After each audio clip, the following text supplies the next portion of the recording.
आज द भक्ति आपको बताएगा महाभारत के उस अनमोल और सबसे भयंकर क्षण के बारे में जब कर्ण और अर्जुन का अंतिम युद्ध हुआ।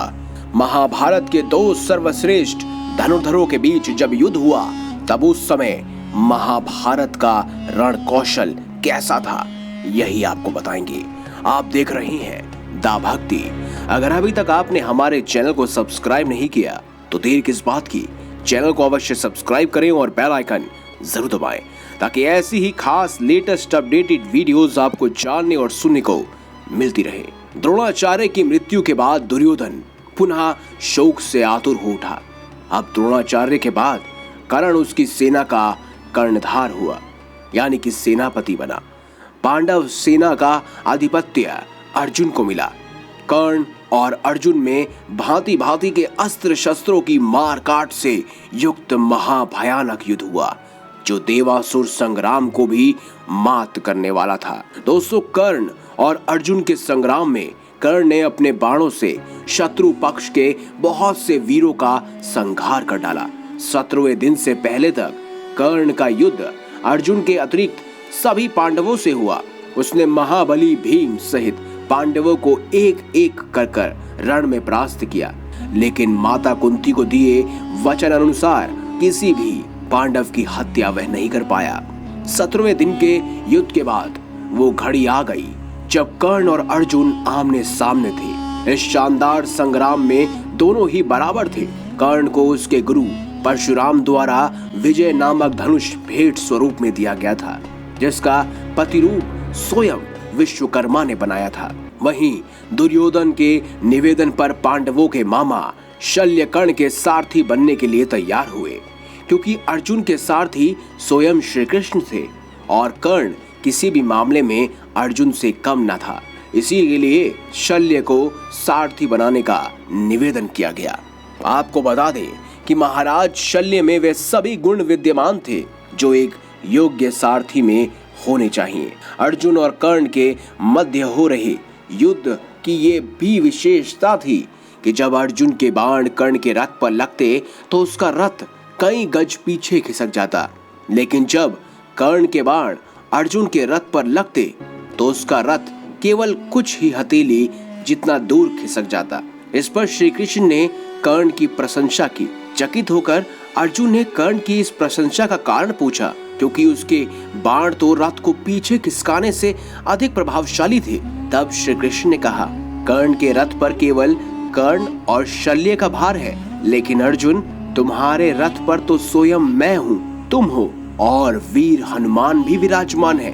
और तब भी कर्ण ने आपके रथ को इतनी दूर खिसका दिया। इसी के साथ युद्ध में कर्ण ने कई बार अर्जुन के धनुष की प्रत्यंचा काट दी थी, लेकिन हर बार अर्जुन पलक झपकाते ही धनुष पर प्रत्यंचा चढ़ा लेता। इसके लिए कर्ण अर्जुन की प्रशंसा करता है और शल्य से कहता है कि वह अब समझा है क्यों अर्जुन को सर्वश्रेष्ठ धनुर्धर कहा जाता है, क्यों वह कुछ ही पल में अपने टूटे हुए धनुष की प्रत्यंचा को चढ़ा लेता है।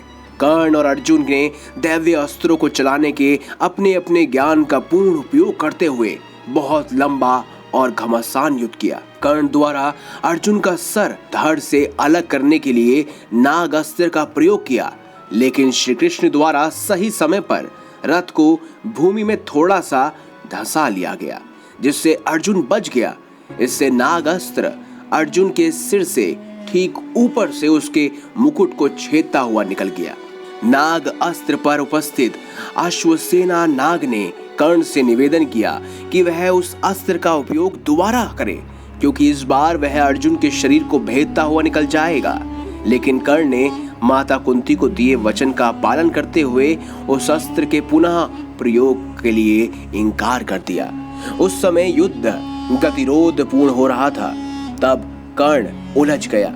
उसके रथ का पहिया धरती पर धंस चुका था। वो अपने दिव्य अस्त्रों के प्रयोग में भी असमर्थ अपने आप को पा रहा था, जैसा कि उसके गुरु परशुराम का श्राप था। तब कर्ण अपने रथ के पहिए को निकालने के लिए नीचे उतरा और अर्जुन से निवेदन किया कि वह युद्ध के नियमों का पालन करते हुए कुछ देर के लिए उस पर बाण चलाना बंद कर दे। तब श्री कृष्ण अर्जुन से कहते हैं कर्ण को कोई अधिकार नहीं है कि वह अपने युद्ध नियमों और धर्म की बात करे, जबकि स्वयं उसने भी अभिमन्यु के साथ जो किया वो धर्म नहीं था, अधर्म था पार्थ। किसी भी युद्ध नियम और धर्म का पालन उसने नहीं किया। उन्होंने आगे कहा, तब उसका धर्म कहाँ गया जब उसने दिव्य जन्मा द्रौपदी को पूरी कुरु राज्य सभा के समक्ष वैश्य कहा था। द्रौपदी क्रीड़ा भवन में उसका धर्म कहाँ गया? इसीलिए अब उसे कोई अधिकार नहीं है कि वह किसी धर्म या युद्ध नियम की बात करे। श्री कृष्ण अर्जुन से कहते हैं, अभी कर्ण असहाय है, इसीलिए यही क्षण है कि तुम उसका वध कर दो। वह आगे अर्जुन से ये भी कहते हैं, अर्जुन, अगर तुमने इस निर्णायक मोड़ पर अभी कर्ण को नहीं मारा तो स्वयं पांडव उसे कभी भी नहीं मार सकेंगे और ये युद्ध कभी भी नहीं जीता जा सकेगा। तब अर्जुन ने एक दिव्य अस्त्र का उपयोग करते हुए कर्ण का सिर धड़ से अलग कर दिया। कर्ण के शरीर के भूमि पर गिरने के बाद एक ज्योति कर्ण के शरीर से निकली और सूर्य में समाहित हो गई। तदंतर राजा शल्य कौरव सेना के सेनापति हुए, लेकिन वह युद्ध में आधे दिन तक भी नहीं टिक सके। दोपहर होते होते युधिष्ठिर ने उन्हें मृत्यु लोक पहुंचा दिया। दोस्तों, ये थी कर्ण और अर्जुन के अंतिम संग्राम की कहानी। आपको कैसी लगी है कमेंट बॉक्स में हमें जरूर बताएं। अगर अभी तक आपने हमारे चैनल को सब्सक्राइब नहीं किया तो अवश्य कीजिए और कमेंट बॉक्स में जरूर बताएं, कर्ण और अर्जुन दोनों में से सर्वश्रेष्ठ धनुर्धर कौन था? अगर कर्ण पांडवों के पक्ष में होता तो दोनों में से सबसे अधिक बलवान कौन होता? हमें कमेंट बॉक्स में जरूर बताएं। वीडियो अगर अच्छी लगी है तो लाइक करें, चैनल को सब्सक्राइब करें और ज्यादा से ज्यादा शेयर अवश्य करें। धन्यवाद।